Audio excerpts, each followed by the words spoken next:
Porbandar પીજીવીસીએલની pre monsoon કામગીરી સામે ગ્રામ્ય વિસ્તારોમાં સવાલો ઊભા થયા છે, જેમાં ખેડૂતો અને સ્થાનિકોએ આક્ષેપ કર્યા છે કે કરોડોના ખર્ચના દાવા હોવા છતાં અનેક ગામોમાં જર્જરિત વીજ પોલ અને વીજ લાઈનો યથાવત છે. શું છે સમગ્ર મામલો, જોઈએ આ અહેવાલમાં.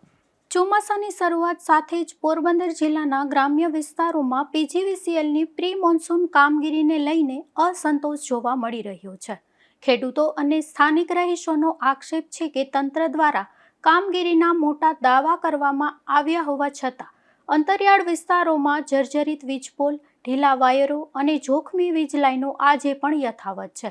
સ્થાનિકોના જણાવ્યા મુજબ મુખ્ય માર્ગો અને અધિકારીઓની નજરે ચડતા વિસ્તારોમાં જ કામગીરી કરવામાં આવી છે, જ્યારે વાડી વિસ્તાર અને ગ્રામ્ય ખેતી વિસ્તારમાં જરૂરી સમારકામ કરવામાં આવ્યું નથી, જેના પરિણામે ચોમાસામાં અકસ્માત અને વીજ પુરવઠો ખોરવવાનો ભય ખેડૂતોમાં જોવા મળી રહ્યો છે.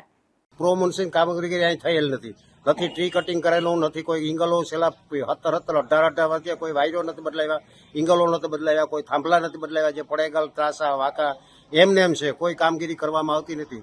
અને જ્યાં ઓફિસે પૂછવામાં આવે કે અમારા પાસે માલ નથી ને અમારા પાસે માણસો નથી, બરાબર, તો આને જો તાત્કાલિક હવે પછી નહીં કરવામાં આવે તો અમે જલન આંદોલન કરશું ગાંધી સિંધેરાએ. પીજીવીસીએલની આપે જે વાત કરો છો એ આપની વાત બિલકુલ વ્યાજબી છે.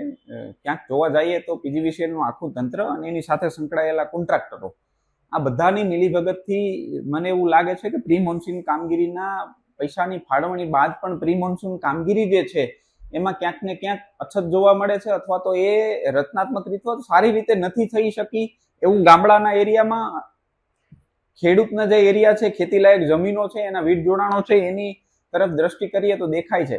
કારણ કે તમે મેઇન રોડ ઉપર જતા હોય છે ત્યાં તો ટ્રી કટિંગ થઈ જાય છે, ત્યાં ચપલા બદલી જાય છે, ત્યાં પેલા એંગલ બદલી જાય છે, થાંભલાઓ જરૂર હોય ત્યાં બદલી જાય છે. એ બધું જ્યાં તમે સીધી નજરે જોઈ શકો ત્યાં બધું દેખાય છે, પણ જ્યાં રિમોટ એરિયા છે ત્યાં આ બધું દેખાતું નથી.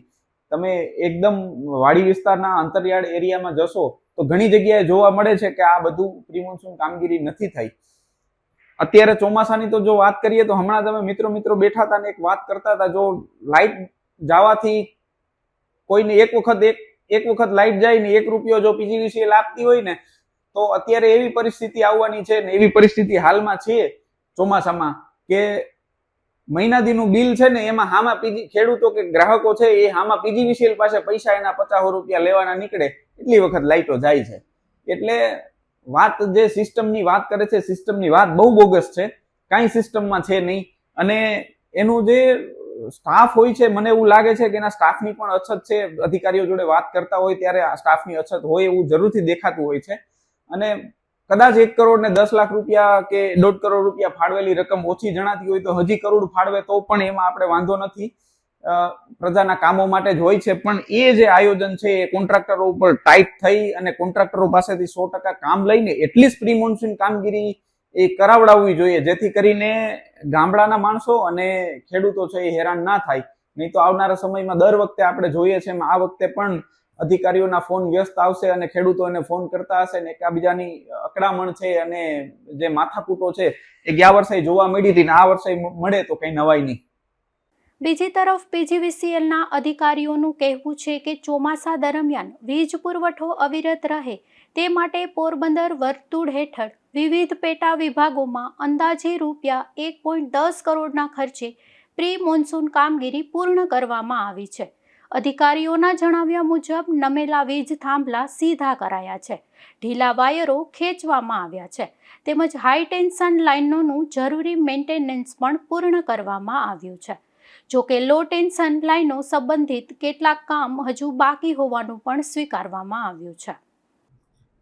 પોરબંદર શહેર અને ગ્રામ્ય વિભાગીય કચેરી દ્વારા એના અલગ અલગ બધા પેટા વિભાગમાં નમેલા થાંભલા સીધા કરવા, જમ્પર કરવા, નવા ઢીલા વાયરો ખેંચવાના અને અમુક શંકાસ્પદ ઇન્સ્યુલેટર છે એ બદલવાના, આવું બધું લગભગ 1.10 કરોડના ખર્ચે પ્રી મોન્સૂન કામગીરી કરવામાં આવી છે.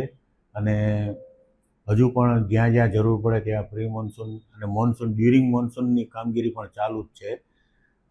એમાં ઘણા બધા ફોલ્ટ ઓછા થઈ ગયા છે અને ટ્રી કટિંગ અમે એમાં ઘણું કરાવ્યું છે. ટ્રી કટિંગના કારણે પણ ફીડર ઉપર ટ્રીપિંગ ઘટેલ છે.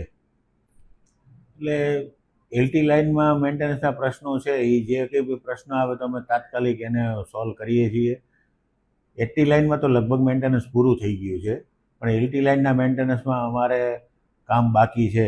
ઘણા ટાઈમના પ્રશ્નો હોય એવું લાગે છે. એટલે જેમ જેમ પ્રશ્નો આવતા જાય અમે અમારા માલ સામાન માણસોની વ્યવસ્થા થઈ જ જાય છે અને એ આધારે અમે મેન્ટેનન્સ કરાવતા જઈએ છીએ. એટલે પહેલાં જે પ્રમાણમાં કમ્પ્લેનોનો જે પ્રવાહ હતો એમાં ઘણું ઓછું થઈ ગયું છે અત્યારે, અને જેમ જેમ ફરિયાદ મળતી જાય એમ અમે એ સોલ્વ કરતા જઈએ છીએ. એ તો મજીવાણાને બિલિંગ કોડ અલગ કરવાનું હાલ અત્યારે પોરબંદર કે રાજકોટ ઓફિસથી નહીં થઈ શકે, એ જીયુએનએલ લેવલેથી જ થઈ શકે છે.